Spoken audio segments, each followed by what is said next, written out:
Bhubaneswar public senior secondary স্কুলে প্রতি বছরে নিয়ে এবারেও পালিত হলো সরস্বতী পূজা।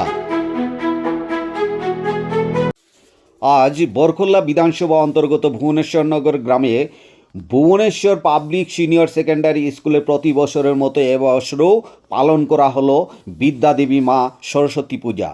সকাল থেকে মার অঞ্জলি ও পূজা অর্চনা আনন্দে উল্লাস স্কুলের পড়ুয়ারা। এরপর প্রসাদ বিতরণ। স্কুল কর্তৃপক্ষ প্রকাশ করেছেন এবারের স্কুলের অ্যাডমিশন সম্পূর্ণ ফ্রি করা হবে।